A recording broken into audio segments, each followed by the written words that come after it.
Hi everyone, welcome back to my office attic where I make sort of awkward video lectures for you. I'm sorry again about canceling class on Thursday and then about also not posting this video until today. I was feeling pretty rough for the last few days, but doing better now. And so I wanted to take some time to go over what you'll need to know to get started on our next essay. You can find the prompt for this in the week 8 folder, whatever week we're on. For next week, you can find this prompt there. And so if you want to pull this up and go over it with me, I advise that, or you can take a look at it afterwards.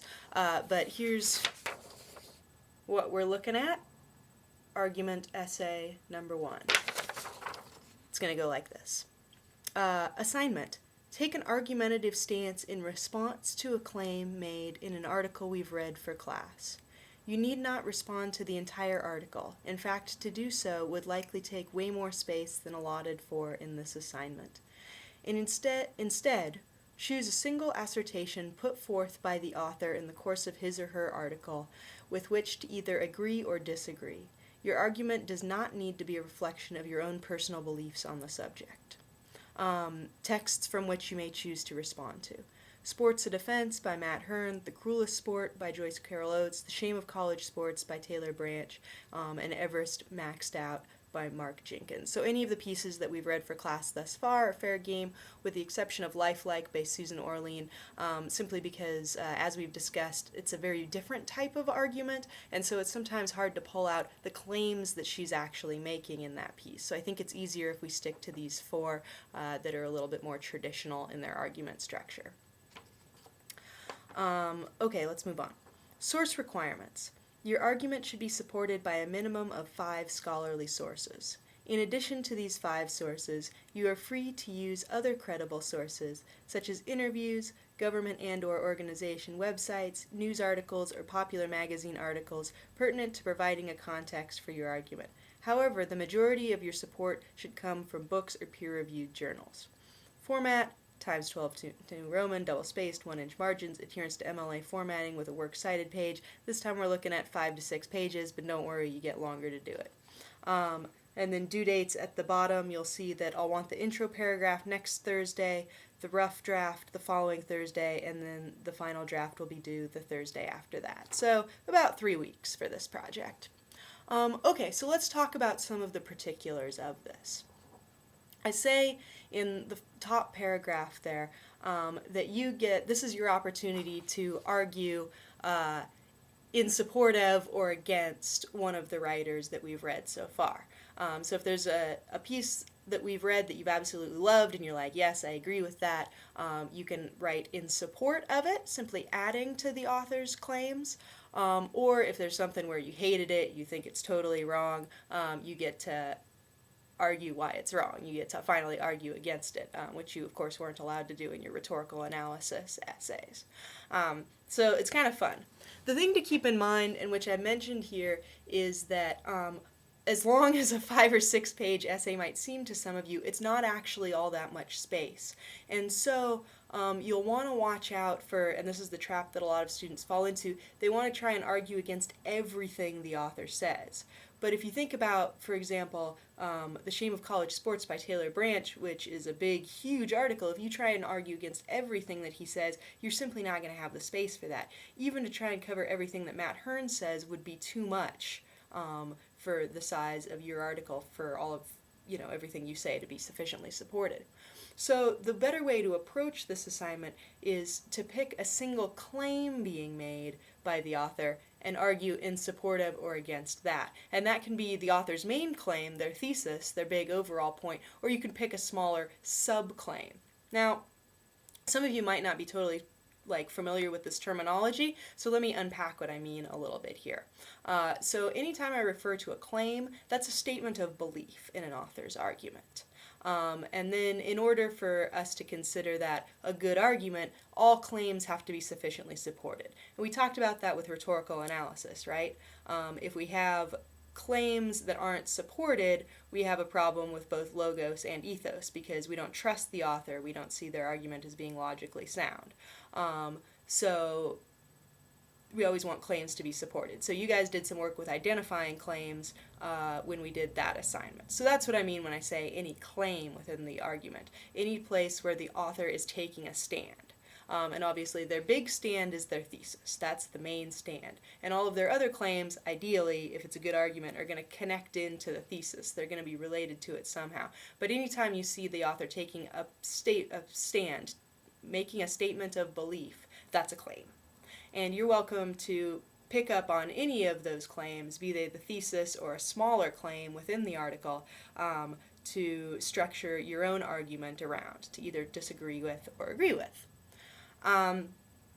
The only other thing to watch out for is make sure that you're picking a claim that the author actually agrees with.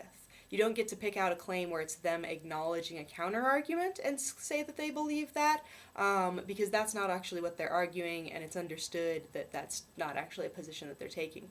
Similarly, try to avoid putting words into the author's mouth. It's way easier to argue against a claim if you make it sound really, really crazy and take it out of context. You're also not allowed to do that. Make sure that you are taking what the author is saying at face value and framing your own argument in response to what's actually being said.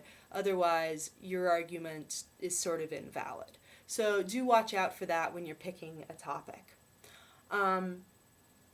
Okay, so the other thing to keep in mind for this assignment is that, like your definitions essay, it needs to be supported by outside sources.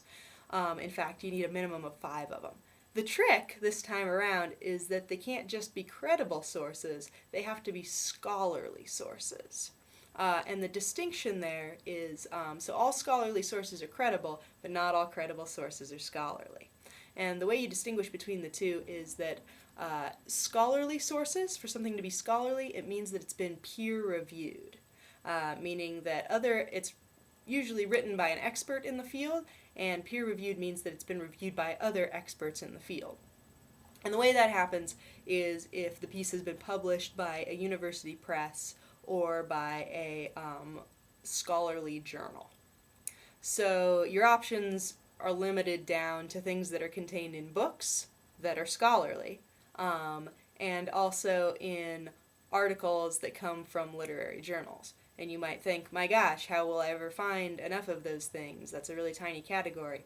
But it's not at all, actually. That contains like millions and millions of things. The trick is just knowing how to find them.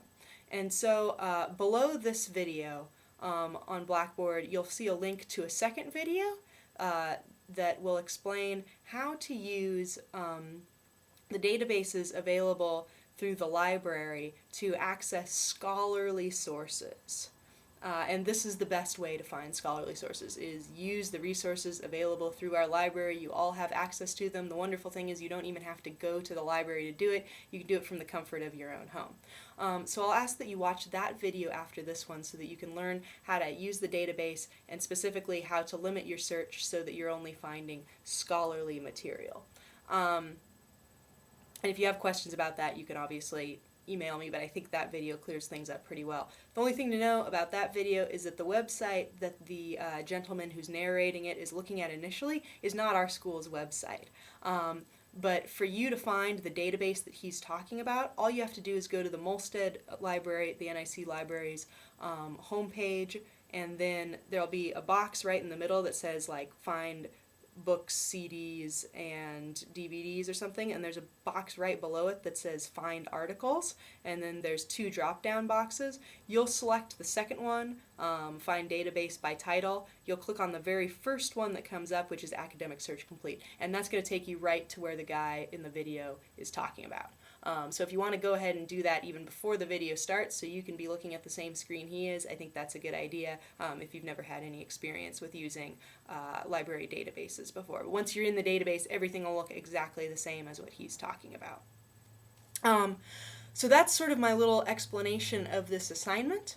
The homework for you for Monday is to come up with the topic that you'd like to do for your argument essay, and write me just a quick 1-paragraph explanation of what's the article that you've chosen to base your argument on, what's the claim that you're going to be arguing for or against? Are you arguing for or against it? And what's the position that you yourself are going to take within that? So it's just a quick explanation, one paragraph. Then, on the same page as that, I want for you to find me 5 scholarly sources. They don't have to be the sources that you're ultimately going to use for your essay, but I want you to start this research process. Start trying to find information relating to your topic. And just like we did with the definition essay, for each of those 5 sources, I'll ask you to tell me what type of source it is, where it's coming from, who the author is. You can actually just do an MLA Works citation for it if that's easier for you, or you can just give me whatever information you can find. At this point, the works cited citation's got to be easier. You can even just copy and paste it from Academic Search Complete. So let's do that, works cited citation, and then a brief 2 to 3 sentence description of what the source is about. So the whole assignment is an explanation of the topic you're going to write, and then 1, 2, 3, 4, 5 scholarly sources. And you'll see where to submit that on Blackboard below these videos as well. Okay. That's all I've got for you for today. So you've got your assignments online for Monday, and then for next Thursday, where I promise I will finally be back in class, your assignment is to read Chapter 7 in your textbook, and then to write an introduction paragraph for your argument essay and bring that with you to class. Alright, as always, if you have any questions, send me an email. Other than that, I think you're good to go.